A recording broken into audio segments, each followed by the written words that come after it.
get on a choice, but to get on mandate, get it on. And welcome to the show, Chris Hardwick back in studio. Adam Carolla. Been a long time. Man, it's so good to see you. My friend Brian Volk-Weiss, who's here. Who I was about to introduce. Oh, sorry. I didn't mean to take it. So you can't put two podcasters in the same. We got Brian Volk-Weiss here. Adam, thank you for being on your podcast. Yes. Always good. Brian, of course, you know from a Take a Knee episode, Comedy Dynamics, and Chris, well, you know from everything for a long time. But I don't think we've heard from you. We haven't seen you in a little while, Chris. And there's a new show. It's called Up for Auction. All 8 episodes can be watched on the CW app. And this season, they're going to focus on Disney memorabilia. It's going up for auction. It's a hobby of mine. I enjoy it. I do it more with cars, but we do it here with memorabilia as well. And we'll play a little round of Hollywood hand-me-downs in the second half of the show. But good to see you both. Good to see you. We went to a preview last night. There's a Heritage Auctions is doing a Planet Hollywood auction. So a lot of stuff from the old Planet Hollywoods. And so some of it's like stuff that was in movies, and a bunch of it are things that were just like reproduced for Planet Hollywoods. But they had one of the I don't know if it was from the movie, but it was Jim Carrey's Riddler outfit from Batman Forever. Which I saw the same day that I heard that a bunch of people in the entertainment industry bought the Village Theater in Westwood. And those two things together were impactful to me because when I first started working at KROQ, I went to the premiere of Batman Forever at the Village Theater, and that was the first time I met you. Oh, really? Was that 94, 95? 95, I think. 95? Yeah. So I got on KROQ sort of middle of 94. Yeah. It was me and Jimmy, and of course Kevin and Bean and the people who were there. And then guys like you and then Carson Daly and guys like that sort of trickled in afterward. But you were there, you're pretty early money at KROQ. 95 is when I got there. I was doing Singled Out at the time. The show was premiering. And Jenny and I came on Kevin and Bean to promote it. And for whatever reason, like on air, the producer Frank came in and was like, hey, the program director Kevin Weatherly just called. He wants to offer you a job, like on the air. And I was like, what? That's impressive. I thought it was a prank or something. And then afterwards, I went and talked to Kevin. He was like, yeah, man, if you want to start, just do overnights. And so I did overnights for years. Yeah, Frank Murphy, the former director, or sort of, I guess he was.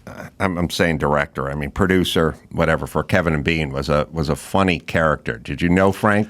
Did you get to know Frank? Not outside because my shift was midnight to 5, which was such a valuable shift that they don't even track ratings at that time. Right. But it was really fun because I was in my 20s. I was just starting to work for MTV, so I was working for basically MTV by day, KROQ at night, and so it was just this like I don't know, I was 22 or 23 or something, and so it was a dream.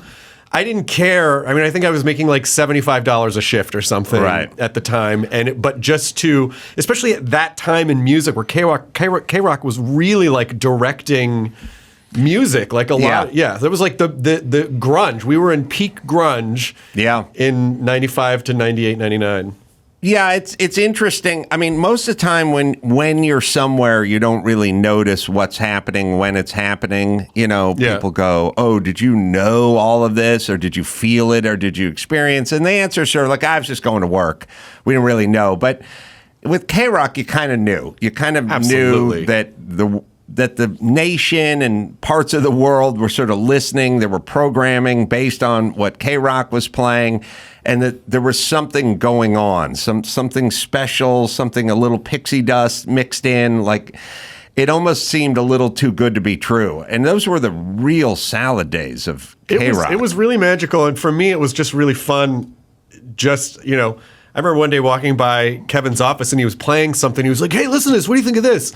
And I, he played the song, and it was "Lump" by Presidents of the United States of America. And he was like, "This is really good. I think I'm going to start playing it." And then all of a sudden, they were Presidents of the United States. It was like to be there on the ground floor to see that segment of pop culture. Like, you know, it was just a very special time and very, very meaningful to me. And I was literally the only person in the radio station for midnight. They wouldn't even give me like a call screener. So I would just occasionally answer the phone. You know, it was like, you were there when the morning crew would start to file in, right? Yeah, I would be wrapping up as they would come in. Frank and Jimmy, Lightning. And then sometimes you and Lightning, and then Kevin and Bean. Yeah. You know, it's funny because you think about the bands that broke and that KROQ broke, and that became, you know, worldwide phenomenons, and the list is endless. But it's every popular band from that era. But you brought up the Presidents of the United States of America. I had a big argument with Jimmy. I was like, this is a novelty song. We're not going to know about these guys in 5 years. And he's like, you are wrong. This band, he loved them. And he was like, they're going on to infinity and beyond. And I was like, no, they're not. And they had another hit. Peaches. That's right. Moving Peaches. to the country. Right. They were a phenomenal band. All about that. I liked them. I just said, I don't think the Peaches and the Lump have legs. I don't see them spinning this off and keeping this party. But look, I said the same thing when, what's his name, came in with Mambo number 5. Lou Bega. I was just like, I think this is finite. So we should make some hay while the sun shines. And but there are a lot of bands that had like a massive hit, like "Creep" by Radiohead. Yes, was such a massive hit. Now, I mean, they're my favorite band. But also, you know, "Loser" by Beck, and then but then the follow up was like, if he had just written "Loser," it's like, oh well, he's amazing. Then of course everything after that was like monumental. But yeah, but there are those stories where it's like, oh, there's one song that could have been maybe just this one song, but then they went off and, you know, and then like redefined music. The only band that I knew Kevin Weatherly, I didn't know, but the only example I can think of him being wrong about a band, because he was the hit maker and he anointed the presidents, not of the United States of America, but of rock and new wave. And they always just became, you know, the Cure, whoever picked the Bangles, the Go-Go's. But he did pull me aside once, and he was explaining to me that the Verve Pipe was going to be the band of the future. Like, they were going to be bigger than all these other bands. And we went out to dinner with them and hung out with them. And they had, do you remember the Verve Pipes? It was the Verve, the life of me. Yeah. I cannot remember what made me think that we were wise. It's a good song. It's the Freshman. I played it. It was a heavy rotation. I know. I always knew that a song was in heavy rotation if I played it twice during my shift. At the beginning and the end of the shift, like, this is heavy rotation because I played it once earlier. You had a repeat, yeah. I had a repeat. There was a time period back then, too, where there were a lot of songs about abortion. Oh, I didn't know that. Brick. Yeah. Rick, those were the days. Or they would just tell you later on it was about abortion just to make it sound more interesting. And you can make any song, like, you could take any song, you could take BTO's Taking Care of Business, and if Randy Bachman said it's about abortion, you're like, oh, get up, everybody. That's oh, deep. she's going That's to the deep. abortion clinic. She's getting, you're taking, business is the abortion. The abortion, it's alliteration. Business means abortion. You can't say abortion, but you can say business. God, I think I missed that behind the music where they laid out in detail. Very clear. By the way, detail. Volk-Weiss, I'm so Mr. sorry, Brian. Roboto. No, go ahead. Please. It keeps do not going. apologize. Live had one. Lightning Crashes. That's an abortion song? By the way, live, I would have actually lost a bet. I thought live would still be selling arenas now. It's another love Live, phenomenal yeah. band. Phenomenal band. I agree. I just love They're it. not Bush, mind you, but they're still great. You know, there were so many. I find that even though I really kind of consider myself a child of the 80s, and I love New Wave, and, you know, I listen to First Wave, Richard Blade on First Wave. I love Richard. I love him. But I find myself listening to a lot of Lithium, like a lot of 90s grunge era rock, and just feeling like maybe I'm actually a child of even though like I identify with the 80s because that's where I was a kid. But the 90s, there's just, I'm sorry to sound old, there's just so many good jams that I just keep going back to and just listen to over and over again. Well, it's also, I don't know, here's a conceptual conceptual question for Brian and you and everyone, which is the song is a timestamp and it places you where you are. So, if you ever hear Freshman from the Verve Pipe somewhere, you're going to be right back, 3 a.m, KROQ, sitting alone, $75 a week. You're going to get put right back into that place, right? And so then you kind of go, all right, so if songs put you into a place, what's your most important place? It's not now. Now it's all kind of been there and done that. We've climbed the mountains. We've seen the other side. We've there's nothing wrong with now, but it's not. There's no marker in your head between now and 3 years ago and 3 years from now. It's just older, and oldest. Right. Sure. And the careers kind of it evens out, and it basically plots along, and so. But there was times of great movement. Oh, yeah. You know what I mean? Like it was, when I hooked up with KROQ, I was on a construction site, and the next thing you know, I'm hanging out backstage with the guys from Guns N' Roses and stuff. And it's like my mind was blown. So that's a timestamp thing for me. But so the question is, are these timestamp things, like everyone just goes back, I was in high school, but what were you doing? You're fucking beating off and eating a frozen burrito. I mean, it wasn't a lot going Hopefully on. not at the same time, but that's okay if you Finish the burrito first. Well, the point is it's like I was in the 11th grade, so what? We're all going to the same place, and there wasn't a lot of distinction. But that was a time for you when shit was happening. Yeah, where it was like fast. the beginning of career stuff and blossoming and same. I mean, I was in college and then basically left to go work at MTV and then worked at KROQ, and all of a sudden these things that were very influential to me, it's like, I think I'm a part of this in some ancillary way, and so it was really.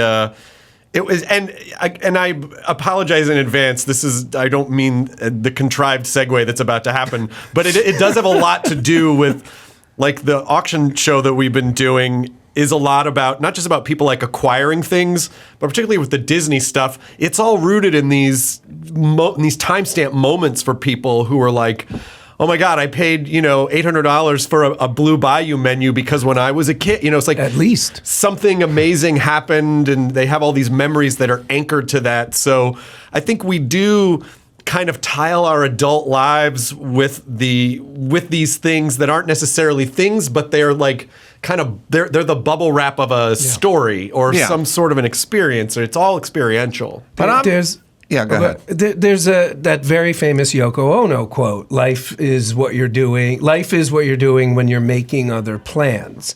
And I Someone must have given her that if it's good. too soon. But that's what I think we're actually talking about here, because what you're saying is right. It is a timestamp, but it's reminding you of like what you were doing at that time while you were making the other plans. Yeah. So it's nostalgic to us now. Yeah. But I would much rather be me today versus 25 years ago.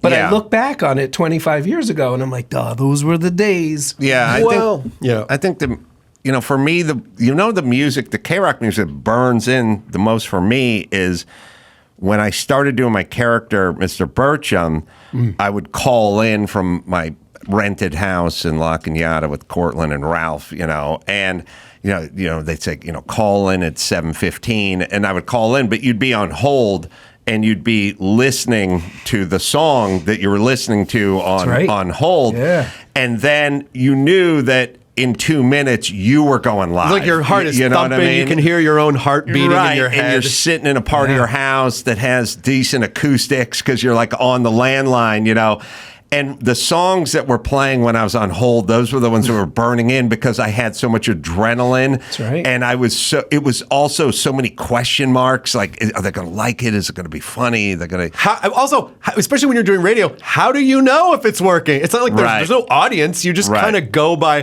the morning show crew seems to be in good spirits about it. I guess it's going, but there's no like feedback until, especially at that time, there was no texting or anything at that time. So you maybe would run into people and be like, "Oh, I heard you on the thing." That was, oh, thank God. Okay, good. Okay, and it would good. be mind-blowing when Yes. that would happen. Oh, yeah. For me, it was probably doing my first acoustic Christmas at the amphitheater. Oh my God, those were amazing. And they'd have all the greatest bands in the world. And then at some point, the morning show would be introduced, because they were kind of the jewel in the crown, and they'd get about halfway into the show, and now it was time to bring out Kevin and Bean, and then Kevin and Bean would introduce Jimmy the sports guy, aka Jimmy Kimmel, and Lightning, Michael the maintenance man, and blah, blah, blah. And you're right, I've been doing it for months, but I get no feedback other than, Jimmy thinks it's funny. And, Weatherly's lukewarm on it, and Kevin and Bean don't laugh at that much stuff, but it should be fine. And so I walk out in front of this capacity crowd at the amphitheater, and they go, "Oh, and now Mr. Burcham," and the place goes nuts. And like 6,000 people. 6,000 people like going nuts, and I've never heard from any of them before this. Like, I didn't know if someone's going to throw a chair at me, there's going to be some booing or whatever it was. But that's the way you could kind of test by being introduced in front of that crowd. Yeah, and it definitely, because as an on-air personality, you were required to do a certain number of on stages where you would go introduce bands, and sometimes it was fine, and other times you were just kind of in the way because people wanted to see whatever band they wanted. It's like, yeah, get out of here. But the acoustic Christmases and the weenie roasts, like the joy in the audience, because they're just seeing all these bands that they love that were all of like the biggest bands in music at the time. Yes. Like Beck and No Doubt and Live and all these bands. Don't forget Greedy Fly. And Radiohead. I wanted to contribute Greedy Fly. All right. And it was really just a mind-blowing experience. I forgot, I haven't told this story in a million years, but I ruined Dr. Drew's kids' lives. Because we were doing Loveline was syndicated, and we were in like San Luis Obispo. We were everywhere, but in San Luis Obispo, we got like a 51 share or something like that. We were so insanely popular in San Luis Obispo that more than half the radios that would be on at night would be listening to our show. And so, of course, they wanted to bring us out there because they were doing their own weenie roast, acoustic Christmas event. And they'd get the same kinds of bands out there. And, of course, they needed me and Drew to do a stage announcement. So it was within kind of striking distance. So Drew came out there with his three triplets. They're probably about 9, maybe 8 or 9. And they're all these beautiful, sort of angelic-looking, blonde-haired, Aryan-looking kids, And we were backstage, and and Drew and I went out. Drew and I were going to go out on stage and bring out, System of a Down or Korn or something like that. Like, that was the crowd, right? All real hard-ass crowd. And so, but before we went out on stage and brought out Korn or System of a Down, Drew was like, "Can we go out, and then I want to bring my kids out and just have them kind of experience this wall of humanity known as an 18,000 seat amphitheater." Oh my gosh. It just keeps going up. You just stand there and it's just a throng. It looks like a wall of humans. And I said, yeah, we'll bring them out. So we'll go out, we'll say a little something, and then we'll bring your kids out, and then we'll bring Korn out, And so I was like, okay. So we went out, we started talking, and of course, somewhere on stage, I had a funny idea, like something popped in my head, and I was looking at these 3 blonde kids over there, and I said, we got a special treat for everybody. We're going to bring them out right now before Korn. Ladies and gentlemen, Hanson. And they all walked out, and everyone in the fucking place booed. Like they literally they were like, these poor kids. Oh, no. Like to utter the word Hanson in 1997 when they're waiting for Korn to come out, they all just reactively booed, and his fucking 3 kids just walked out staring at 18,000 people. And of course, you immediately knew, like, this was a mistake. This was a mistake. Can we just stop? They're just booing, and they're like holding on to Drew's leg and stuff, and putting their head down. Please stop throwing your Faygo. Was Drew amused? Not in the moment. Yeah, I think later on he's come to realize that there was an experience there, but No, I mean, it was literally it's like if you go do a college and you go do Texas A&M and you go, who here likes the Oklahoma Sooners? Everyone will just start. You just have to say another team, say Nebraska. They'll all just start booing immediately. That's what Hanson was sure. to To the that crowd? System of a Down corn crowd, and it was just a wave of booing. He triggered them. And they Well, you know, it's may have hard, been it's, part of you the know, it's problem hard there. to not do bits when you have Yes. a microphone and you have the comedy gene and you have that many people. I think like no one even paid attention to it, but I think one of the times of the Acoustic Christmas, because it had the rotating stage, which is how they would keep everything like one band after the Were other. you there for the Fugees debacle? No. Okay. And then Now I want to hear about the Fugees. then tomorrow. the stage started to turn around before you could see the band. Were you there for Third Eye Blind and Green Day debacle? No, I wasn't there for that either. Wow, those are some good ones. All right, The turn only stage. the only Sorry. thing, it's really not that exciting of a story. I think I just said like as the stage was turning, ladies and gentlemen, the magic of David Copperfield, and it got zero reaction. And I was like, oh, I'm kidding, it's No Doubt, you know, or whoever it was. Yeah, the Fugees showed up late, and they just turned the turntable every 30 minutes. So they got about a minute and a half into their first song, and they just started turning it. Oh my They God. just turned it on them. Well, funny. there were so many bands on each one of those nights. Yeah. That they had to. Yeah, they had a curfew. I mean, it was kind of an amazing engineering feat, and knowing how challenging it is just to set up a band, Right. To do that like multiple. I mean, I think the concert started at like 6 or something and went until like 11. I mean, it was it started probably like 4. Yeah. was it because there? Oh, right, because there was like Like even 13 bands. Yeah, it was like 13 bands, like a real. It was a real engineering feat to pull off those They shows. still do it. They still do that. I got to see that Fuji clip. Oh my God. Oh, that was We've been great. looking. And like all people who are late, we've had them in our lives. They're angry at the person who Yep. turned the stage. Yep. Not mad. They're not angry at them for being 26 minutes late. The Green Day thing was crazy. You must have been at KROQ during those days. That doesn't sound. I mean, I mean, yes, I was there from 95 to 98, but Did you take the shuttle from the Marriott to the backstage of Irvine? I don't remember. Oh, you know what? I don't remember being at Irvine too much. I you remember remember. being at Universal Amphitheater a lot for the acoustic Christmases. So maybe this is a weenie roast thing that I don't. The weenie roast. Green Day was playing, and oh God, what was his name? One of the members. Mike Dirnt. Yeah, the bass Green player. Day, But yeah. but Ono. God, what's his name? No, Apollo, not Apollo Ono. No, But Arian Salazar, the bassist for Third Eye Blind. Is it Arian Salazar? Yeah, maybe. Anyway, he was watching Green Day's set from the side because everyone would pile up if there was a band you really wanted to see, like Green Day. You just stand in the wings, and watch them, and it was great because you're only like 12 feet away from the actual band, but you're just sort of tucked by the soundboard in the side. And he, from Third Eye Blind, decided to run out and pretend he was like a fan. Oh no. And he like ran out in the middle of the Green Day set, and he grabbed onto the bass player's leg like, oh, I'm such a fan. Like he was doing this fanboy joke that he thought would be perceived as a joke.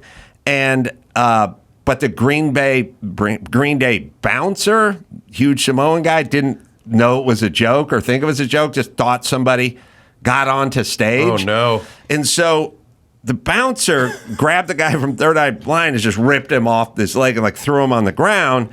And then the Green Day bass player turned around and saw that it was the guy from Third Eye Blind and kicked him right in the face. Oh no. And I was like, oh, I thought you were gonna tell the bouncer like, no, hey, this guy's coming up after us really or whatever. I must not have been there. I I feel never like I even would have heard of it. remembered He that. kicked him, and then the guy from Third Eye Blind, after being thrown off stage, went and hid by a trailer with a bottle. Oh my God. And when Green Day got off stage and started walking back to their trailer, right over the head Hey, with the got bottle, him? right Got over him? the head, cracked him right over the head with I it. honestly never heard Never any even of this. heard that story. Chris has looked it up before. Well, I mean, Rolling Stone had an article. This is in '98, and everything you said is true, except that according to Third Eye Blind press release, it was a fan who hit dirt with the bottle, not somebody from Third Eye Blind. But I mean, that could have been. That's what you might say. Yeah, you that know. could've One way of putting By it. the way, I'm delighted to hear things on the internet from 1998. Isn't that great? Yeah. It's all archived. Yeah. Just Oh, my like God. hand typed. Then there was a time Jimmy farted up the shuttle bus. That That I've heard about. that's the greatest story ever. Just kidding. The reason that's the greatest story ever is he destroyed the shuttle bus going from backstage Irvine to the Irvine With Marriott. farts. He destroyed it with farts. Destroyed it with Okay. farts. With farts. Be clear. And openly, like declaring it. Yeah. All right. People, Jimmy.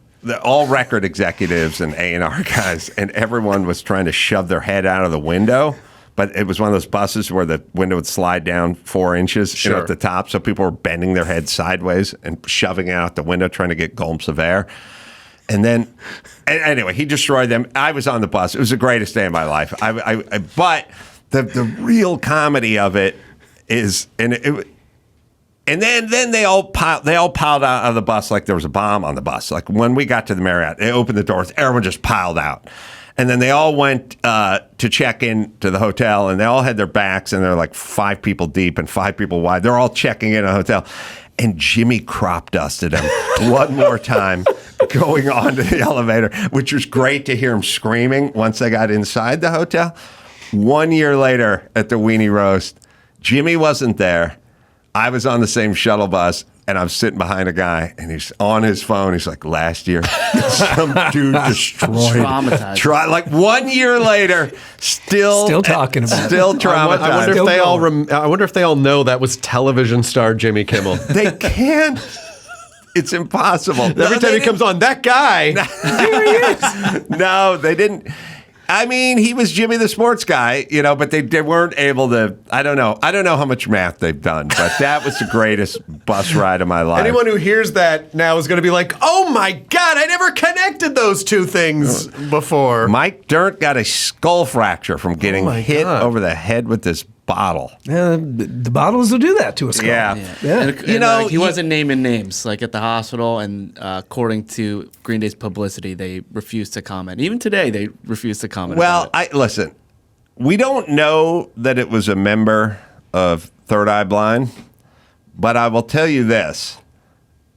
Chris may or may not know this, but the trailers and the buses where all the bands were cordoned off from the fans. The fans were not walking around that area. Hey, Boss Tones, can I have a beer? There was security. Oh, yeah. And you needed a laminate. There was no fans hanging out back there. That was only like band members, roadies, tech guys, managers, laminate guys. So the chances of it being just a fan, might be a bridge too far. Fans they find their way. They find their way. It's why there's. I've seen it. When I used to produce the big arena shows, we saw people sneak in all the time. Oh yeah, what's the most common ruse? Like what way do they do it? And we had to change how we did it, but people would go to the website, see the fonts you used, see the official tour graphics, and they would literally sometimes print it out on their home computer, go to Kinko's, laminate it, make a pass, and they'd be walking around during sound check. Right. And it was and then we started creating systems with hole punches, and we had to do all these things. But this corresponded with the beginning of like the digital era, and like stuff that had worked, like going back to Elvis, wasn't working anymore. Right. And people had to be more sophisticated about how the laminates worked. Yeah. I remember it vividly. What bands and what acts were you talking about? Well, it was Dane Cook. We were doing this show in Seattle, and there was a guy and another guy dressed like a clown that started off mid-level in the arena during sound check and got all the way down to the floor, up on stage, and I'm on stage with Dane while he's checking the mic and whatnot, and we think it's part of the venue, but the venue thought it was a part of Dane's show. Right. So the guy literally came up and he got Dane in a headlock. Really? And that's when I was like, oh, this isn't the venue. And everybody ran on stage, and I will remember this till the Was day it I the third die. eye blind guy? No, it was not him, though he did have a Okay. bottle. And the security tore him off, and they went back, and I'm like, "Are you okay? Is everything okay?" And then it suddenly clicked in my head. They're going to kill that kid. And I security. literally, Yeah. So mid talking to Dane, jumped off stage, ran, and literally right when I got back, this is the best way I can describe it. One of the security guys had literally, after they'd already beaten the crap out of him for like probably a minute, picked him up by his feet like a baseball bat, and right when I came around, smashed him into the wall like he was a baseball bat by his legs. And I literally screamed like, "You're going to kill him! Like, stop!" So the guy stopped.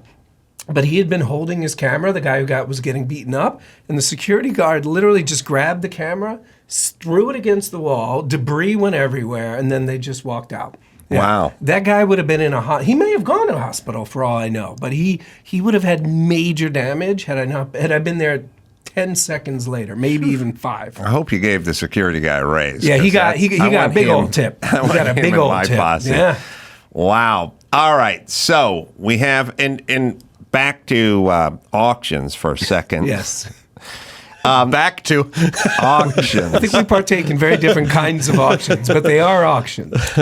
Well, the thing about I follow the car world, but the thing that's interesting, which will work in the memorabilia department, is they'll go, "Oh, what are all these 90s supercars going? Why all the 90s supercars going up so fast right now?" And then it's like, well, the guys that were 17 and 18 that had the posters on the wall are now successful, and they're in their 40s, and they're going back and buying the car that they wanted when they were in high school and could never afford, or when they started their business, could never afford.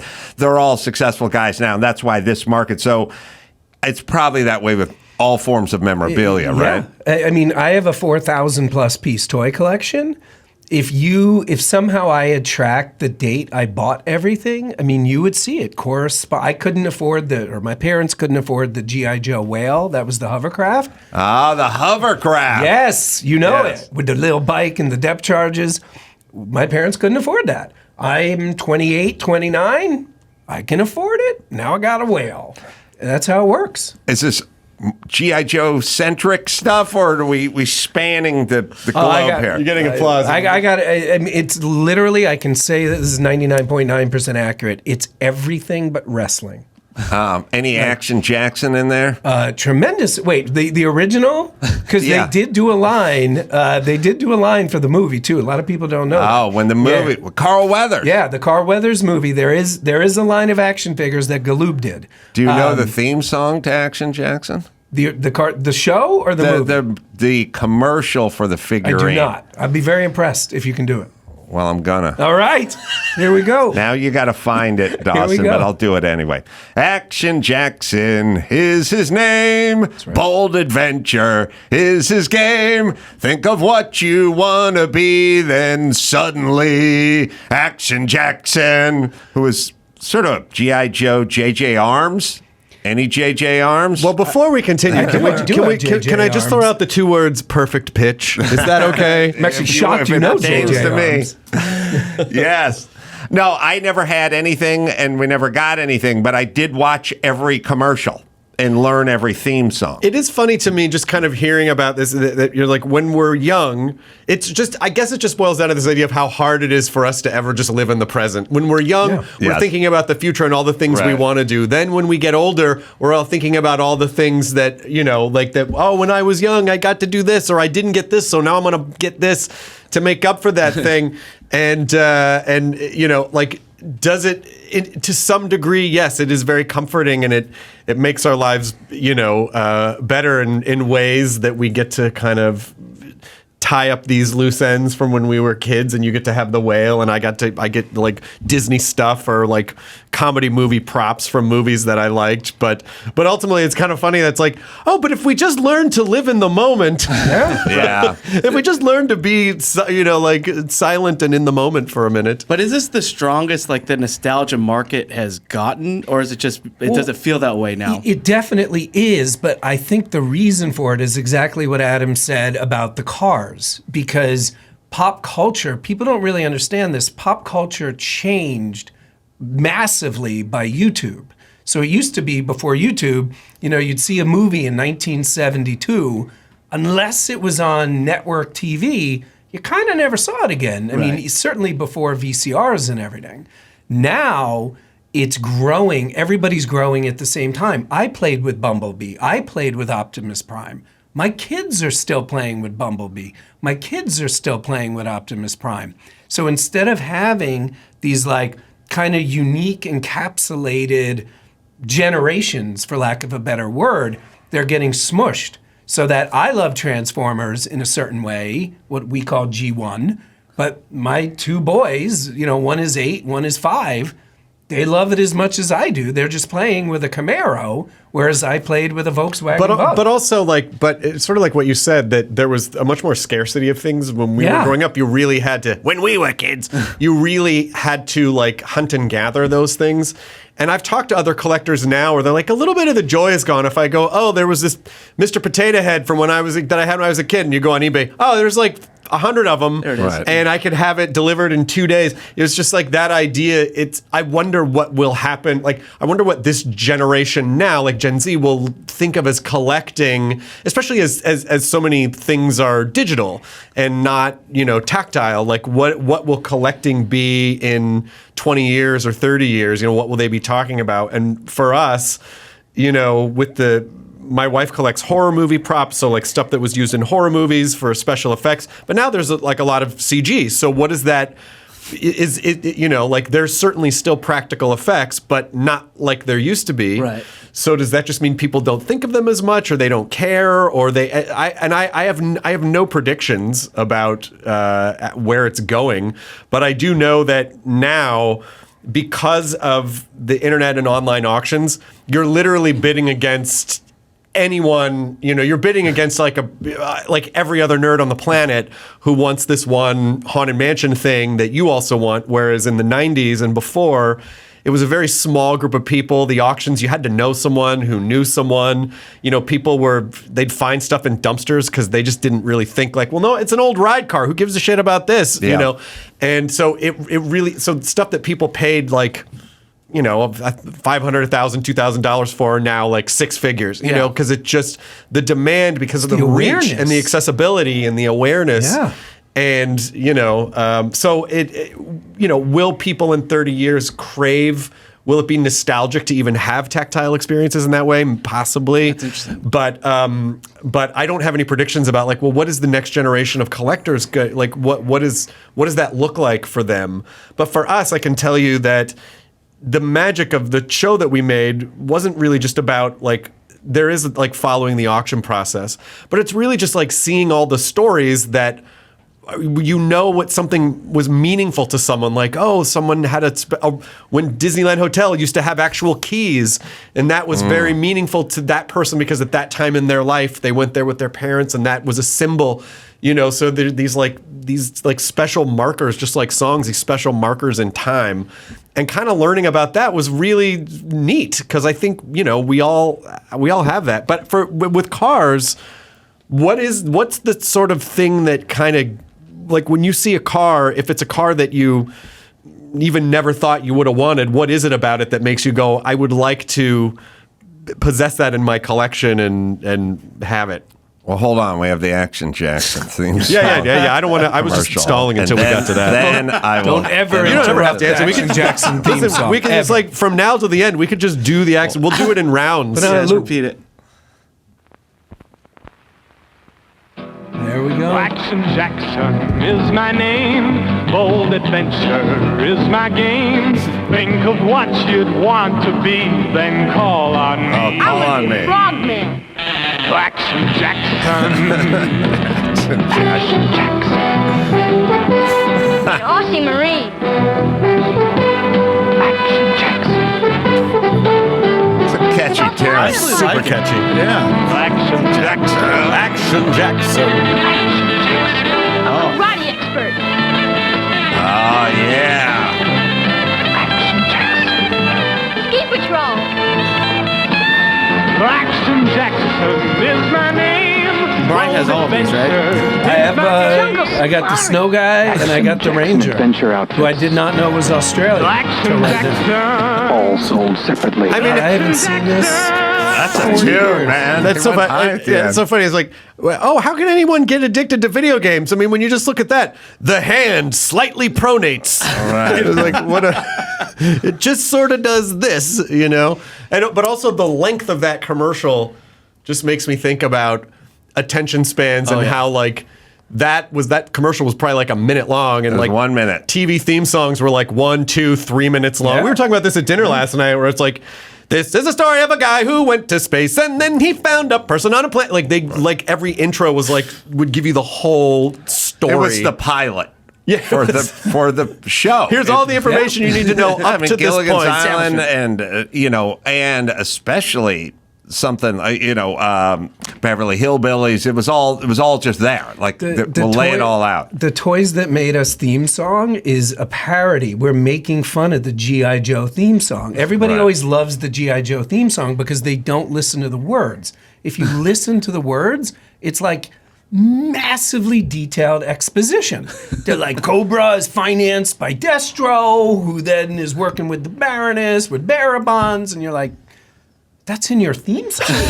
Like, Yeah. that's a Well, lot of detail. When you're watching commercials, you want to lay out the bureaucracy of how Cobra is financing. But you have is to this it? appreciate Sanford and Son for how secure they were, because they're just going no lyrics, no right. vocals, Right to the just- show. just Yeah, Quincy go. Jones. This is the G.I. Joe. Yeah. theme? I'm jazzed.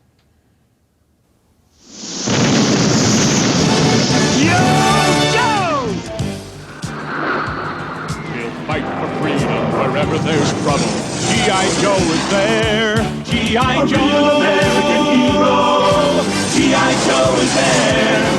It's G.I. Joe against Cobra and Destro, fighting to save the day.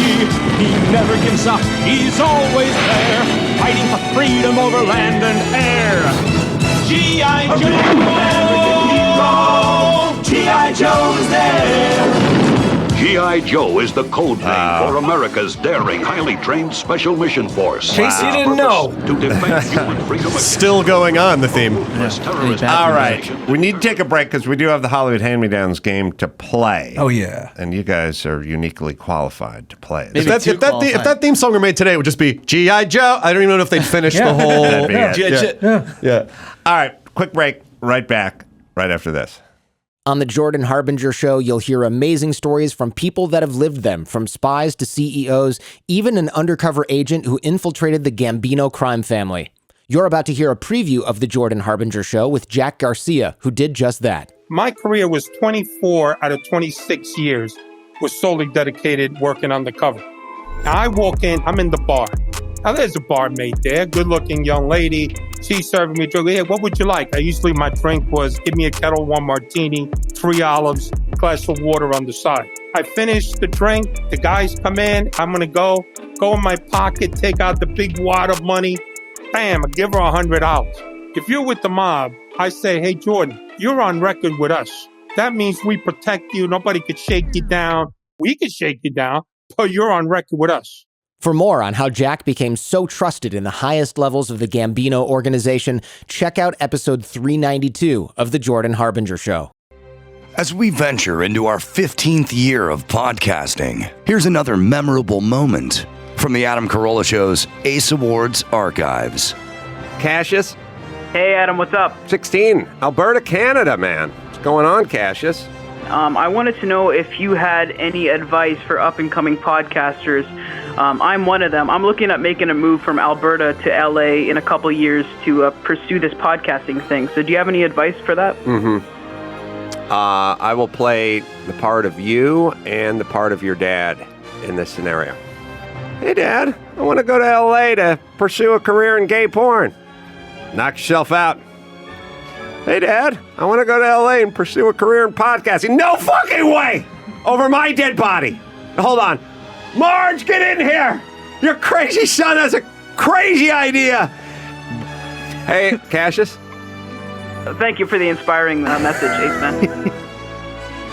Now, for some new memorable moments, let's get back to the Adam Carolla Show. All right, Brian Volk-Weiss is You here. should have been playing the tail end of the jet that get played the entire time.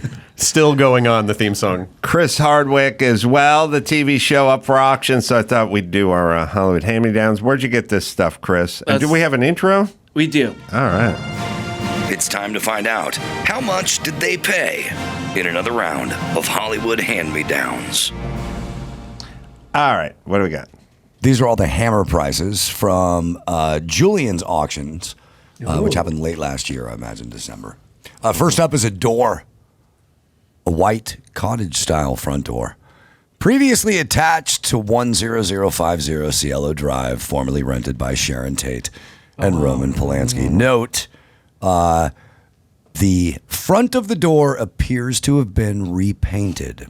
Estimated value $2,000 to $4,000. This is the one that ended up in Trent Reznor's studio? So he took it to New Orleans and put it as the door to his studio, and then he left, and they tried to throw it away, whoever was remodeling the studio, and some guy saw it and said, no, that door's worth something. I don't like all the macabre stuff, but a lot of people do. That's right. And $2,000 to $4,000 is basically what you would spend for like a Christmas dinner if you had like a staff of 13 people at a nice steakhouse at this point. That's not enough.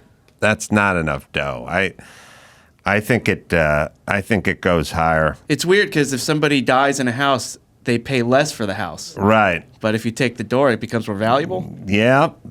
Well, go figure.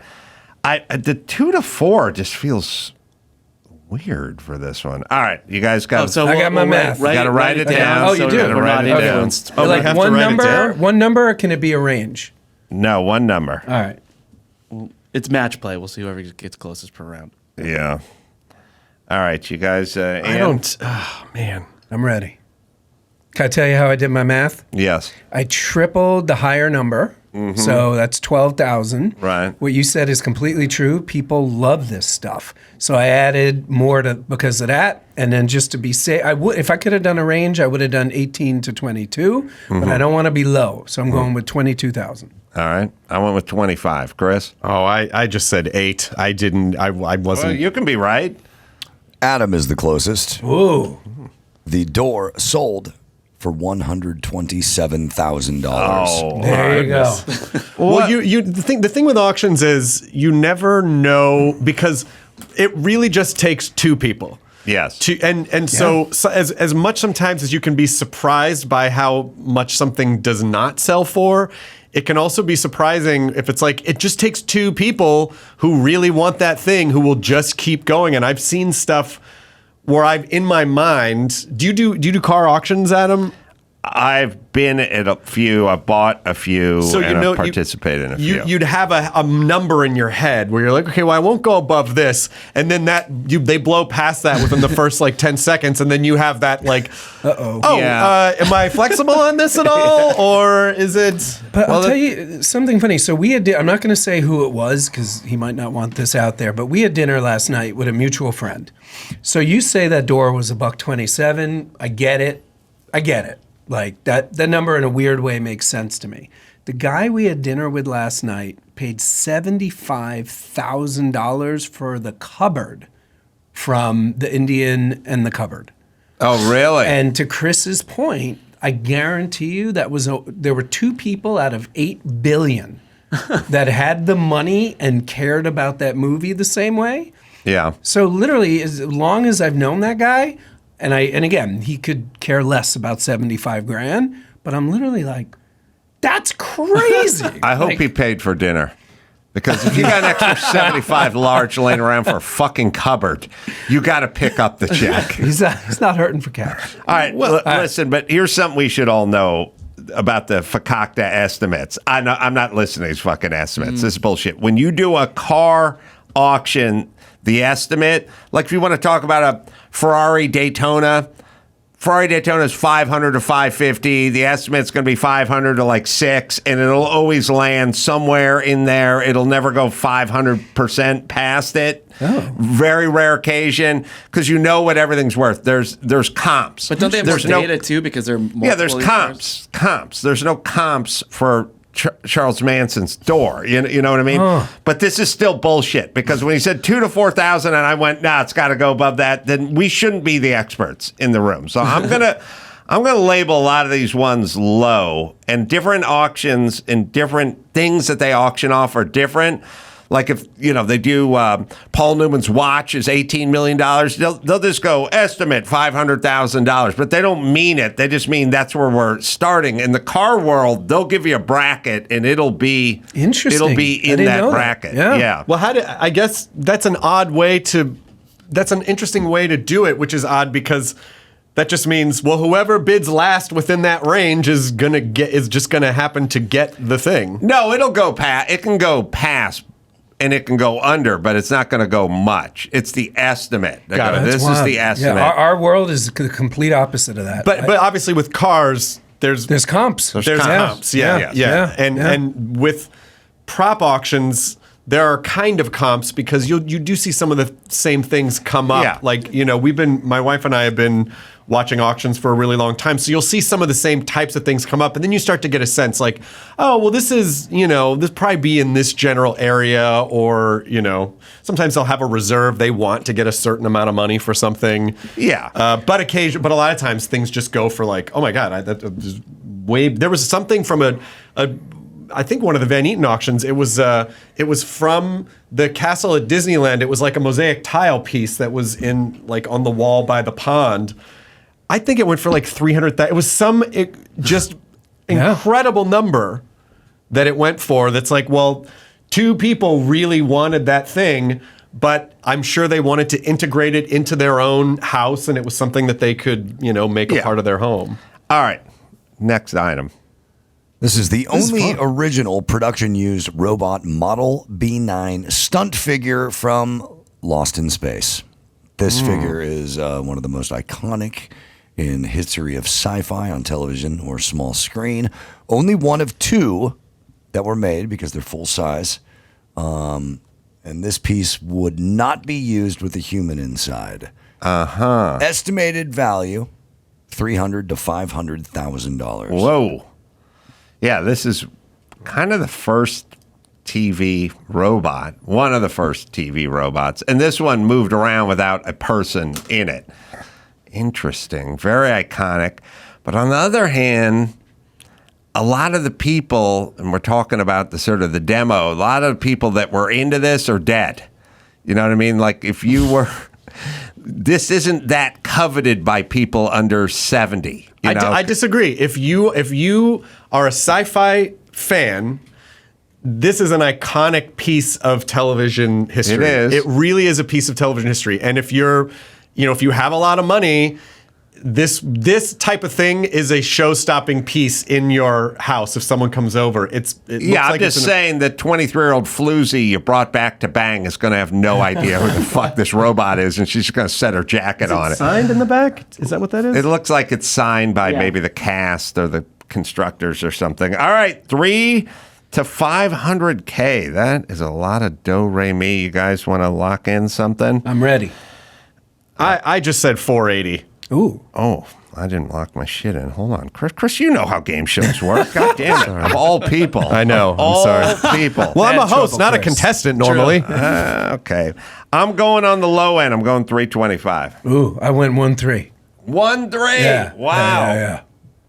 The robot Model B9 was sold for $444,500. Chris takes that round. Yeah. Oh, good. I went over, but that's okay because No, this isn't Price is Right. Yeah, it's not Price is Right. $1. I gave my whole spiel on bad estimates, and that one was. I think I won the bad estimate award on that one. Holy. Well, here is Dua Lipa's Future Nostalgia Tour.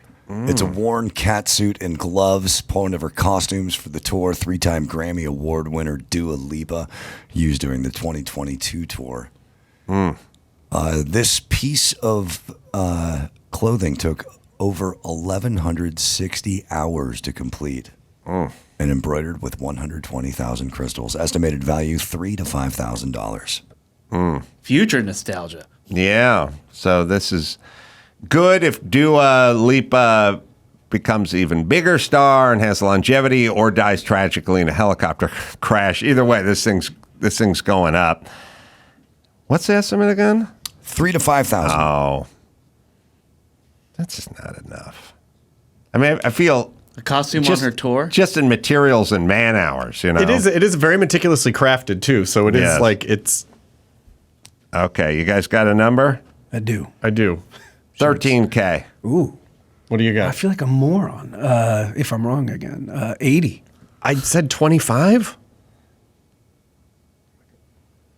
Dua Lipa's Future Nostalgia Tour catsuit went for $50,800. Brian Wow. said 25. He's close. What the I said, fuck? I said 25. I said 80. Chris said I said 25. 80. I said 80. Chris yeah, said how much 25. was it? He's 50. close to her. 50. 50. All right. What the fuck with these estimates again? I got Can't one. predict it. Well, I think. Well, you brought me back to the estimate after the last one. But aren't the estimates always a little bit low because They're it always just low. kind of gets the bidding going where Yeah. people, you know. But for the robot, it was 400 to 500K. Came in at what, 440 or something, yeah. which is on the higher side, but still somewhere in the middle of the What I- estimate. Adam's calibration's I'm angry. completely- And I don't know if you said okay? this and I No. missed it, but I should have asked, especially on the robot, what year was the auction? I think he said it was last was year's last year. Julian's Yeah. auction. So that was last 2023. year. Yeah, Oh, last then I'm year. actually really surprised. I'm really surprised it was that low. Huh. Also, whoever bought the Dua Lipa thing, she's going to have a lot of DNA on that thing, and you could reproduce her There you go. at some point. By the way, these days someone could have bought that for their daughter. I know. Like that Oh, that's a God. lot of that going on now too in All right. auctions. Here we go. All right, next up. The stunt MP5 machine gun used by John McClane in Die Hard. All right, now Wow. we should, before this goes any further, you should know that Brian collects movie guns. But they're all sci-fi. They're all that's right, they're all sci-fi. Well, this one's rubber, and it was also used in Lethal Weapon by Morton Riggs. Oh my gosh. Wow. That, Made I of mean, this is cast a rubber. This is a piece. I mean, man, you know, when Die Hard came out, it just changed the action movie. It just changed. I mean, that's iconic. I mean, that's an iconic. What's the estimate? The estimated value was $5,000 to $7,000. That's it. Yeah. Well, let's not get burned with those estimates. And they use it in Lethal Weapon, too. Mel Gibson used it in Lethal Weapon. So, And- guns? And well, let's see. Okay, all right, hold on. And Bruce Willis is suffering right now, like he has a condition, and they'll factor. You know, the painting is worth more when the artist dies. You know what I mean? And people will sort of factor in, like, oh, this is his most iconic role, and it's not too Check. well. I'm big on lists. I know you do. All right. It's very Check well it laid out. out. I don't trust this this estimate, but it is a rubber gun, so it's not. Which that means it's the stunt gun. It's the stunt gun, but it's not a real gun, which would give it some inherent value anyway. The most value that these things have are that they're screen use. They're Yes. like the Yes. hero Yes, pieces. the So hero piece. if they can track it and they have like a photo of the thing being held by the star of the movie, then it is also a star of the movie. I agree. Like so. Point of order. Was this? Does it say Bruce Willis held? Because this could be one of the terrorists. Was this? No, This held? is specifically used by Bruce Willis and used by Mel Gibson. Okay. Okay. Yeah, I'm gonna stick with my number. I'm still saying the rubber part slows it down a little bit. Does the Mel Gibson thing add or subtract? I think it subtracts a little bit. I think it dilutes it a little bit. I see. All That's right. funny. You went lower this time. You ready? I'm gonna up it. Okay. Yeah, Okay. just went up. 48. 35. I said 75. All right. Sold for $19,500. The Ace Man. The rubber part. I'm telling you, they don't like it. The most valuable thing in my collection is a rubber gun. It's a phased plasma rifle from Terminator 1. Well, And Brian, it is, What do we think it's worth? we will not be adding a trophy for this game. no, I will Because not. you are technically eliminated. I'm getting crushed. What do you have one think? more, What do go you think the Terminator gun's worth? Maybe about 25 grand. Okay. And you could technically use it if an intruder broke in. No, it's rubber. That's my whole point. Well, I'm saying you can still use it. Well, you could, yeah. You can rob a bank as long with as a they're rubber not gun. as long as they are bluffing. Yes. Right. All right, last one. This is a bracelet that Humphrey Bogart gave to Lauren Bacall. It's an engraved 14-karat gold bracelet with a whistle charm. It's a memento inspired by their first film together, To Have and Have Not. It's where they started their famous on-screen or on and off-screen relationship, and harkens back to the line from the movie, you do know how to whistle, don't you, Steve? You just put your lips together and blow. All right. The estimated value, $100,000 to $200,000. Really? So that to me feels very high because with some of the golden age of cinema stuff, I like, unless it's, Dorothy's ruby slippers or something, I don't know. Brian can't use Brian. He's been mathematically eliminated. Literally eliminated. Still yes. He can still guess. But he's out. I want to know. He can't win. I can't stop him from guessing. But 18 he can still guess. He can guess. Okay. But he's not allowed to influence Chris. I don't know if it's going to meet that estimate. It's not on screen. It's not on screen. It was just She has wanted to interviews and talked about it on late night and stuff. All right, but it is Bogey and Bacall, It's true love. 1 to 200. And also it's gold. I don't know what it would be minus, with no history. $1,000 or something, wouldn't be that expensive, right? Okay. You ready? Ready. 125. 125,000? I just went 25,000. I feel like that estimate was very high. My theoretical would have been 18,000. It seemed it does seem like it wasn't on screen. I mean, it's a very cool thing, but I'm not sure that I don't know. Yeah. What is it? Well, congratulations to Brian. Of course, when it doesn't count. All three of yours were wrong. With an estimated value of $100,000 to $200,000, it was sold for $158,750. Good gosh, I should be producing this fucking show of yours, Chris. I don't know what you're doing with this lump. He's lumped. If this was ever in a Disney park, I could have. Disney I could do, toys I could do. Yeah, I just had no idea. Chris, what is your most prized collectible? We have a lot of fun stuff. So my wife has the horror movie props. So she has original Gremlins that she got from a Rick Baker auction. She has, she's got some stuff from Army of Darkness. She has a werewolf head from The Howling. I have, what do I have? I have the Rick Moranis' Spaceballs dark helmet. I have the dark helmet. Wow. The actual one. I have the actual one. I've got one of the posters from Back to the Future, the Enchantment Under the Sea posters that were hanging in the school. I got one of those.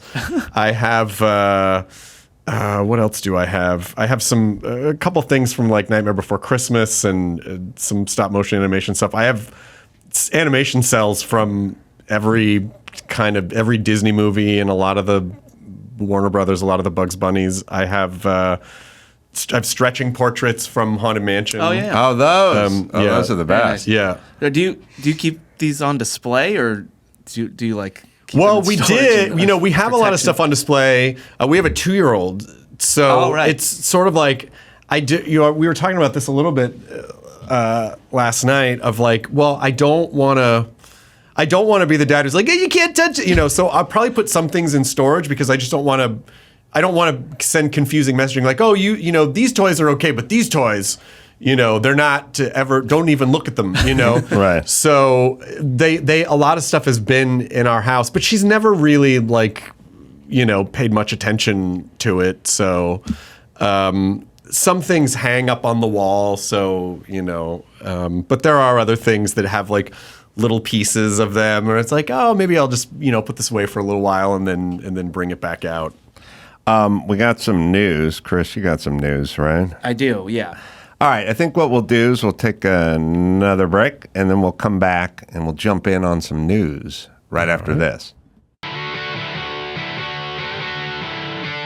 It's time to check Adam's voicemail. Look, up, Adam? Thomas, Austin, Texas. Third-hand smoke, what a joke. What about all these scented candles and potpourri and that crap people spray in the air just to make it smell better because your house smells like dog or something like that? I swear to God, I gag every time my wife sprays that crap.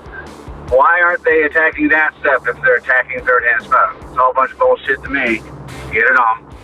You can leave us a message at 888-634-1744.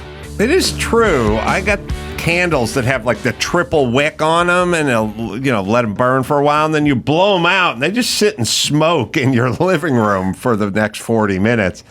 No warnings about that, though. I hear that the new thing is you just put them under like a special heat lamp because you're not supposed to light them because it's bad for you or something. Oh my God. Oh, you're going to get wax lung. Yeah, you get wax lung. All right. Well, better than whale oil lung, which my grandparents had. All right. What do we got in the news here? So baseball players are unhappy right now. They've rolled out new uniforms. So Nike has the contract, but they put it out to this company called Fanatics, which does a lot of like the uniforms that you buy like at the store. And so they're saying that these new uniforms are supposed to be more stretchy, they dry faster, but these guys are like they're uncomfortable. You can't customize them, and the pants are see-through. Yeah, so we have pictures and videos of them. We'll put up so you can see what they look like. But so they're just very insecure about having their pants see-through. It says it looks like they're wearing diapers. They say because you can see the jersey just hanging down from the. And their names are smaller too. Oh, their names are smaller. Yeah, I don't know. Who cares what baseball players are thinking? I mean, it's kind of the way football uniforms have gone into this sort of like sock thing instead of everything was baggy. Now it's getting tighter, and your uniform shouldn't be customizable. It's called a uniform. Fucking wear it. You're I mean, like the pants, like the length. That's what I've said a million years. It's one length, and that's it. It's a goddamn uniform. I don't even like it when I see the UPS guy with like brown sweatbands on his wrists every once in a while, and like the sleeves are rolled up. I go, don't leave it alone. It's a uniform. It's fine. You have a lot of very strong opinions. I have very strong opinions. Look up the definition of uniform. It's uniform. It's not your take on a uniform. It's a uniform. I'm not a sports guy, but those pants seem very strange to me. They look weird because they don't like them. They're sheer. They're sheer, and I get it. I don't like the sheer part. Well, Brian is uniquely qualified to be talking about this because he's worked in wardrobe before. That's right. That's a old pull you got there. Yeah. Holy moly! He worked the wardrobe in Castaway. That's right. Oh wow! That's right. Which Adam has thoughts about best costume Which design. had a lot of wardrobe. Everybody always makes the joke. What was it? A department of one? No, everything had to be aged like a day, a week, a month, a year. Castaway. Everything. Yes. Yeah. First paid job in Hollywood. All right, what's going on with that Seattle? What were we talking about? The Seattle Comedy Club story? Yeah, so there's a comedy club in Seattle that just recently sent out a letter to 4 comedians: Dave Smith, Luis J. Gomez, Seattle. Jim Florentine, and Kurt Metzger, all who have been on this show, and basically said, "Hey, we're canceling your shows. Your comedy doesn't align with the politics of our community." Well, you have the letter somewhere, right? Yeah, I do have it. I want to out the name of the comedy club so we can throw some shame their way, God willing. Chris, are you doing dates? Are you doing stand-up? I'm just starting to go out again. I didn't for the longest time because of pandemic. Then at the end of the pandemic, my wife was pregnant, and I was like, well, I'm not going to travel now. Then in the first year that the baby was alive, I did, in the first year of her life, I did a couple dates, and it was like, I just don't want to be away, And so now I'm just starting to do dates again. I'm doing Salt Lake City, March 21, 22, and 23, then Denver, Comedy Works the week after that. Then I've got some other dates: St. Louis, Austin, San Diego, Minneapolis. Yeah, so I am starting to do some more dates, but it feels weird. It feels weird to be away. Like I don't love the being. I love the performing part, but being away from the family hurts my heart. But you know what, Carlin? It depends what family you're away from. Some of us enjoy it. Yes. But that's what Carlin would say. Carlin said you don't get paid for the show, you get paid for the airport. Yeah, I guess that's true. I mean, it is. It's all the stuff that's Yoko around. Ono said that. It's all the stuff that's around that. Yeah. So these guys, I know all these guys. Yeah, you do. They have controversial opinions. Jim Florentine? Well, no, I think what it is they're right. reaction. They're Republican. Jim Florentine appears on Gutfeld. That's what it is. Yeah, they don't want Republican guys showing up in Seattle. So this is the Capitol Hill Comedy Bar, which Capitol Hill Autonomous Zone, Chaz, you probably remember from the news a few years ago. Wait, I think that was it Chop or Chaz? Well, it's Chop, Chaz, Chad. Like they had all these different versions. That worked out nice. So this is the letter that was sent to the comedians. After careful consideration, so these comedians had dates booked at this club, right? Okay. So after careful consideration and discussions with our team, investors, local comedians, and neighborhood advocacy groups. Local comedians. What, are you talking to open micers? If we should let a feature come into our town and do 4 shows, 2 Friday, 2 Saturday, whatever. They discussed it with their community. Right. Fuck the community. So after those are all people who get no vote. Like, that's what I find. So they're talking about, like, all the people. It's like, what is the owner of the club? It's all about the owner of the club. It's about the audience. Yeah, I mean, the owner of course. The owner of the club may think Tig Notaro sucks ass, but he wants to sell some tickets and they want to come in. And a certain group wants to see Tig Notaro and the other wants to see these guys. But right? my point is, if you want to do this, fine, whatever. It's your club. It's a free country. Great. Don't blame it on the activists. Don't blame it on the employees. Don't blame it on the local comedians. Like, take the hit. I agree. So they said after consideration discussion with all those people, we've encountered a challenging situation that requires us to revisit the planned shows. Capitol Hill is known for its progressive values, and we've received significant feedback expressing concerns about the alignment of these upcoming shows with the neighborhood's ethos. The neighborhood. How about the Pizza Hut? Does their ethos align with the neighborhood? Are they pepperoni oriented, or how they work over there? That day's coming. It's coming. No more pepperoni. Oh, this feedback includes concerns from our local advocacy groups that are deeply embedded in our community and work towards upholding its values. These jackoffs are the opposite of comedy and should shut their fucking club in their mouth. Because they're flying in the face of what comedy and expression is supposed to be. And I always love when they go, we're big advocates of this, that, and the other, and then they start right in with the censorship. All right. Given the feedback and to avoid any potential negative impact on both our club and the artists involved, as well as to maintain the harmony within our community, we believe the most responsible course of action is not to move forward with the shows for Dave Smith in April, Luis J. Gomez in May, Jim Florentine in September, and sadly, Kurt Metzger in October as well. This decision was not made lightly, and we want to ensure it does not reflect on our talent and the quality of your work, but that club should be boycotted. But nobody should perform at that fucking shithole. 100%. That's the way this should work. Just boycott it. Nobody play it. It's over. Treat it like Sun City during the apartheid. But instead, it's a reflection of our commitment to our community's values. We will also... Well, by the way, your values are getting people drunk and charging them $22 for shitty nachos. What business do you think you're in? You think you're in the Red Cross? But they're talking about the community. I guarantee you, if you go back to 2020, there are people that voted for Trump in that community. Like, that's what I also find funny about these things, where they talk about the community, and it's like, you're one person in a community. Maybe it's 2080, maybe it's 1090, but there are still people that would probably enjoy those shows.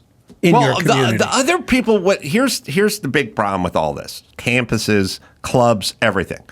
I've fucking had an ass full of it. If Ben Shapiro gets invited to Dartmouth to speak, he is allowed to speak and you are allowed to not attend. Yeah. Because I went over the roster of, I think I looked up UC Berkeley and their engagements, and they had the Indigenous Lesbians Drum Circle, and they had a whole bunch of shit I would never want to go to in a million years, but it's not for me. So you guys can have your Indigenous Peoples Lesbians Drum Circle afternoon at the auditorium, and guess who won't fucking be there? Me. But guess who would never dream in a million years to stop you from doing this? And there's tons of shit that you guys are doing that I would disagree with politically, But that's for you to do. And then every once in a while, Ben Shapiro's going to show up and he's going to go to the auditorium and you guys shut the fuck up and go do something else. Don't go. And don't go. That's how it is. It doesn't affect the community. It's for the group who wants to go see Ben Shapiro or who wants to go see these comedians. The community need not get involved with this. And I don't even know what they mean. They use community. They just throw community around nowadays. It doesn't mean jack shit. There is no community outside of a comedy club. There's a comedy club and there's the people who show up. That's it. It goes on. Oh, boy.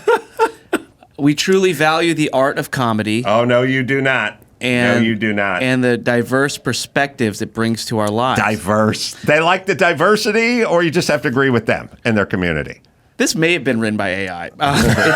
It's our hope that we can find a way to work together in the future under different circumstances. In the meantime... Yeah, you change your politics. Yes. In the meantime, we are committed to making this transition as smooth as possible and are here to discuss any concerns you may have. Thank you for your understanding and your incredible contributions to the world of comedy.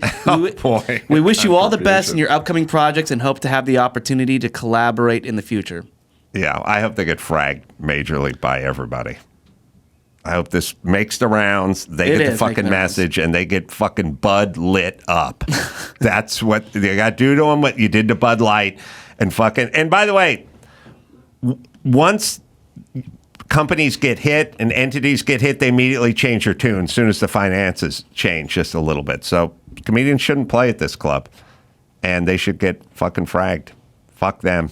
This is bullshit. They have no idea what they're doing. Seattle's like one of your favorite places to go.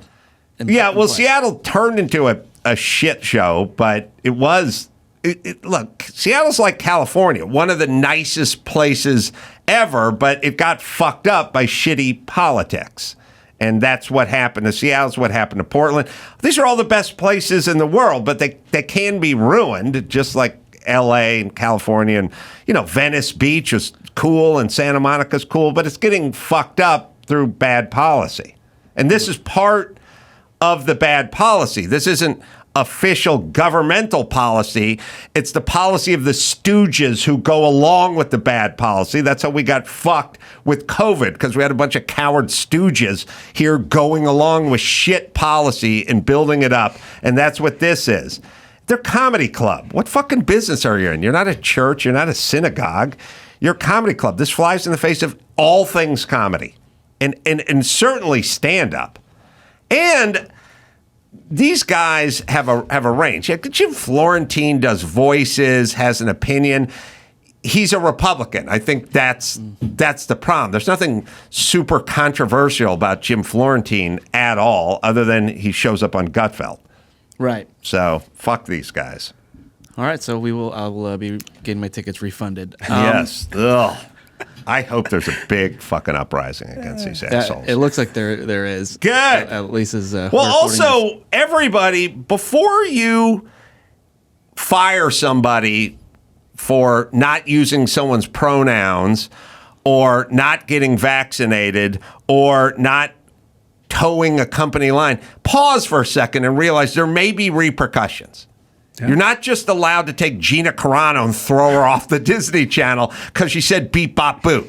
She's going to come back at some point. She's going to sue you. With a lawyer. Good. And if you do it to airline pilots, they're going to do it. People, they're going, or Bud Light, or Target, your transgender, bikini line, like whatever the fuck it is, there shall be consequences. So know it.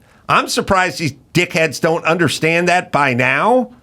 But I guess they're going to keep going. So I hope it makes the rounds, and I hope they suffer.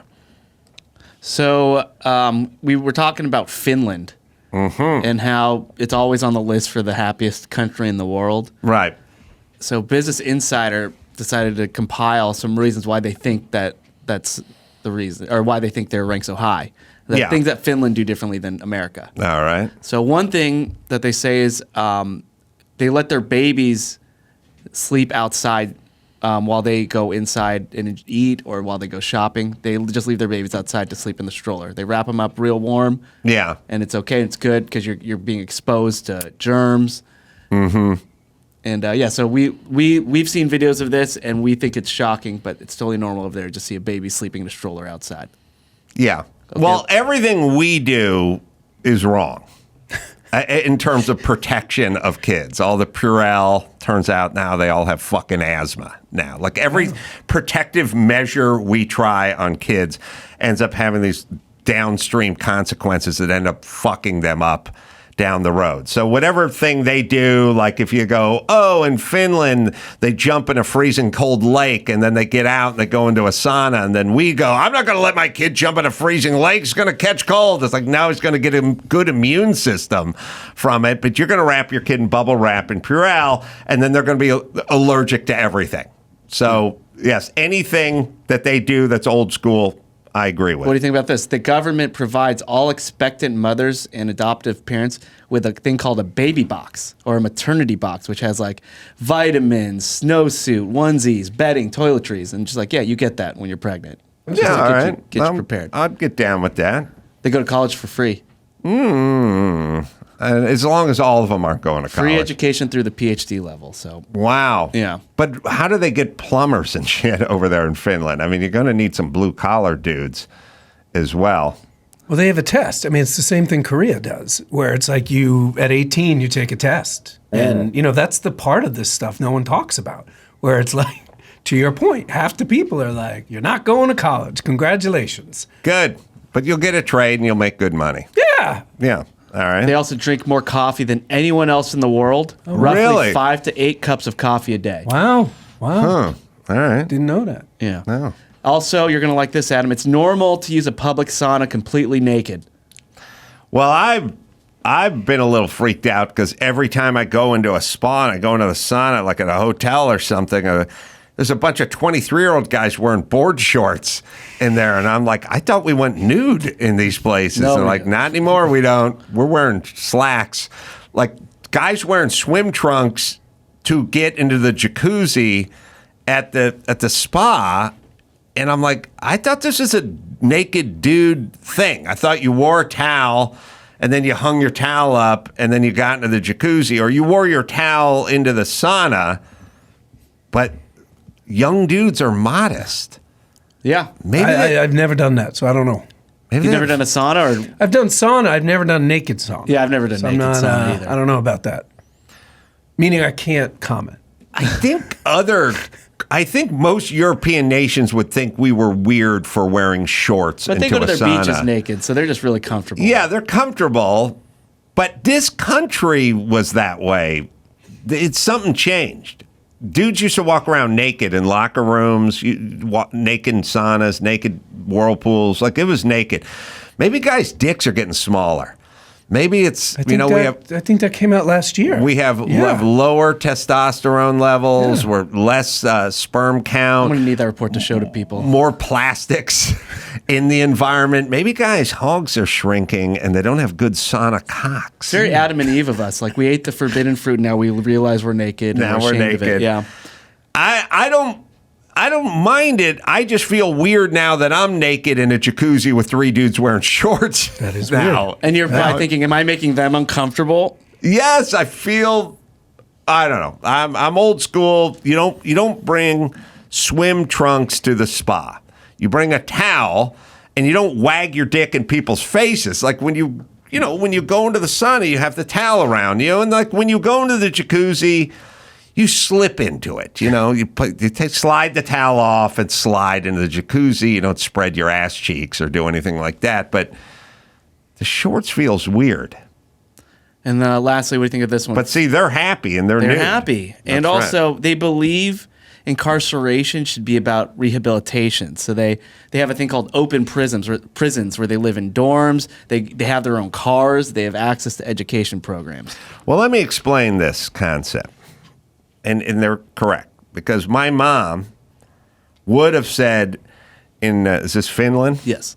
She would have went, in Finland they have, and then she would explain, like they have open injection zones for heroin addicts, and it works, and their incarceration, they have cars, and they give them the keys to the jail cells, and they all on the honor system, and I go, right, but that's Finland.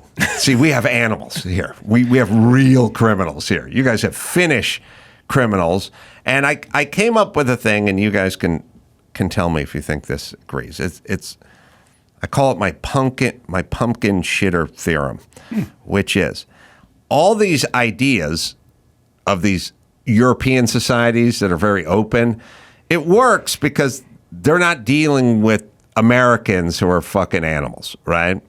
And I said, if you live in a society like when you're a kid on Halloween, there'd be the house where the people were gone and they'd put the plastic pumpkin out front and they'd put the candy bars in it and they'd go, please limit yourself to one candy bar. And you'd come in. And if you live in a society where the first 9 kids will come up and just take one candy bar and leave, then we can try this shit. But that's not our society. Our society is the first guy shows up, dumps the pumpkin into his candy bag. The next guy shows up, sees the pumpkin is empty, and takes a shit in the pumpkin. And the third guy shows up, sees the shit in the pumpkin, and kicks it through the bay window. That's America. Now, I bet in Finland they could pull it off. But we can't pull that off here. And so we can't have inmates who have like day passes and get to drive golf carts in and out of the prison. Sad. Because we're fucking animals. Right. That's why. All right, so let's move on to news about Kimmel. So obviously he's hosting the Oscars in March. There were reports saying that he is not interested in renewing his contract and that he might be hanging it up soon. But I think he has like 2.5 years left. Right, but not renewing it after that. Like, what do you think? Do you think he hangs it up? Yeah, I do, because he'll be 25 years in at that point, more than 25 years in.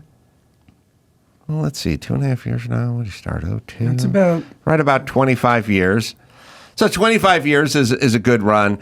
Late night is just kind of not what it was. It used to be this real Tiffany jewel sort of thing, and now everybody's doing it, and the audience is so spread out everywhere. And I don't know where network late night is going to be 5 years from now.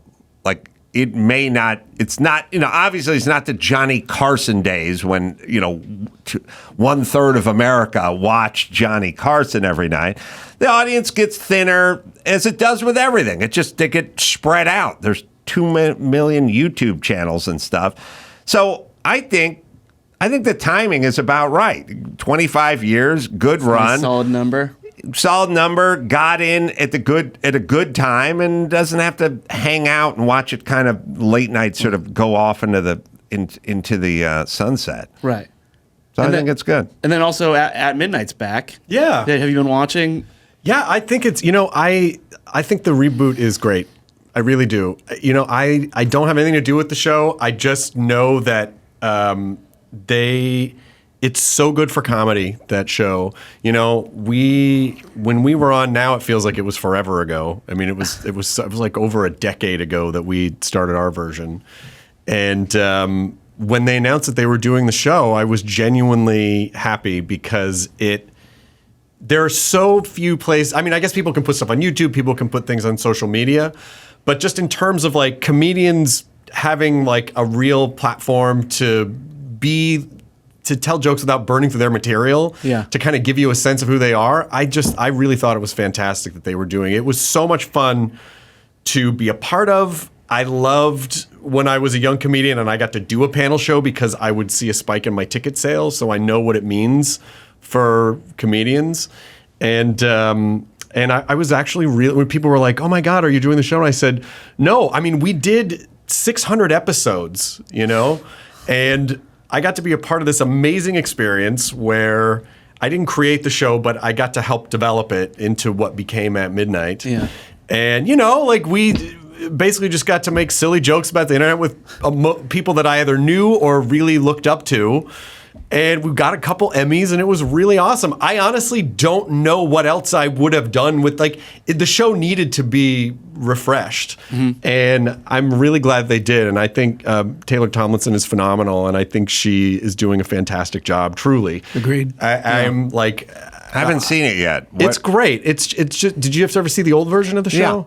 Yeah. It's just like a great comedy panel game show. And the thing that I love about it is that the game show engine just really keeps the show moving, and it really allows for comedians to be funny in all sorts of different ways. So I think it's rad that they're doing it, and I think it's rad that it's on a network. It's like it got actual legitimate network time. So huge props to After Midnight for freshening up the format. I mean, I honestly, like, after 600 episodes, I was like, I don't know what else to do.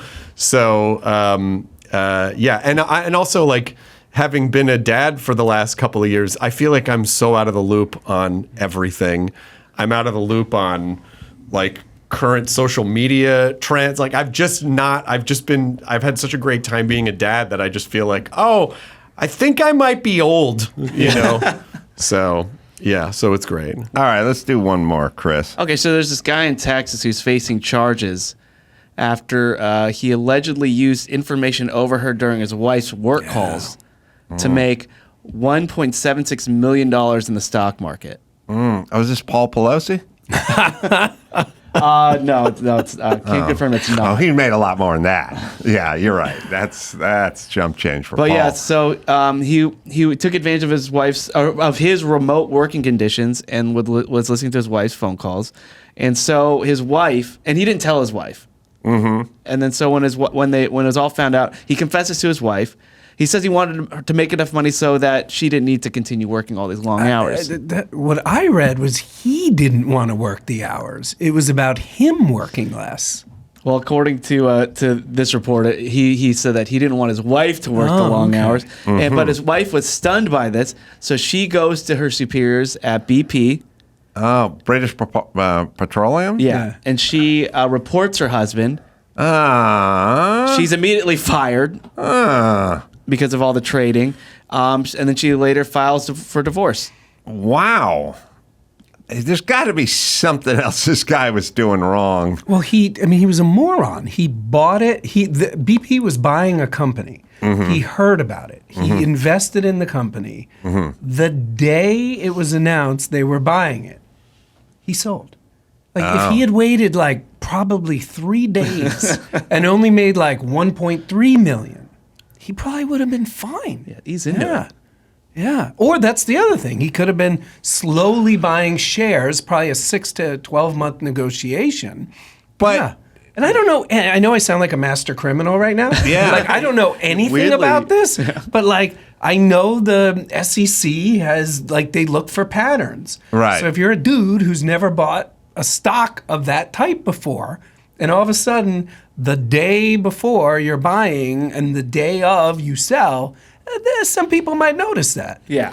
The divorce part seems weird to me. It seems like there were other things going on in this relationship. That's what I'm saying. She got fired. She lost her career. Final straw of a long list of stupid actions. Yeah, it feels like there was more at play here than the one incident. That's probably all. Highly likely. That's all I'm saying.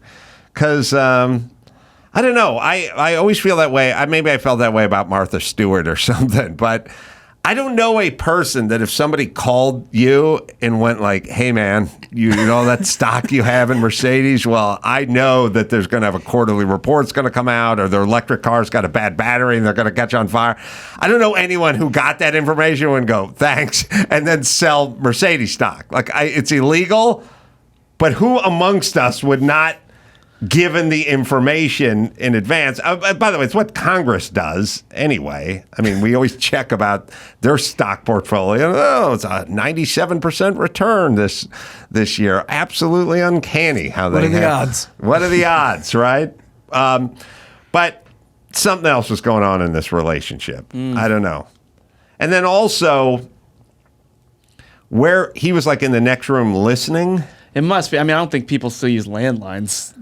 Maybe she was, and he was just like heavily breathing in the other bedroom. Okay. All right. Yeah. He told her though, right? Which means it wasn't a total nefarious plan. He told her. He eventually confessed. Yeah. Well, there's a difference between eventually confessing and telling her. He reportedly confessed to his wife, telling her he wanted to make enough money. So yeah. Well. Yeah, he told her and then she told the boss. Yeah. But that's not eventually confess. That's like you got busted. He did it. I mean, he brought it up to her. I don't know. Maybe she should have zipped it. Why did she go in and talk to the boss? Good. I mean, it's a major. I mean, he's going to go to jail for this. Like, it's a major, major crime he committed. If his wife hadn't have done that, first of all, could they have gotten away with it? Is my question. I doubt it. You don't think so? No. And he, like I said, he was a moron. Like, I mean, purchased 46,450 shares. Yeah. Of whatever the company was. Yeah. And had he ever even bought a stock before? Like, that's the kind of thing. Did he open a Schwab account and then make his first stock win? He could have. I'm sure it sounds like done he did, some business. I think his problem was telling the old lady. So it's called Travel Centers, and as a result of the announcement of the merger, their stock rose 71%. Okay. He shouldn't have told her. She shouldn't have told me. That's the way I roll. And if she's going to be in the next room talking real loud, that's on her. She should have gone out in the yard and put a bucket over her head like I do. Yeah. When I have sensitive information, I put a bucket on my head and I stand in the yard. Or you do that in the Ubers as well. You got to do what Dr. Drew does. I can always tell when his wife's around. The voice changes. It goes down a couple octaves. He starts talking in code. You got to know where the spouse is. Those walls are paper thin. That's on her. Please. All right. So, do we think he's going to go to? Well, now it's a high profile thing. Yeah, so it's a they got to something. Prosecute because the world will demand it.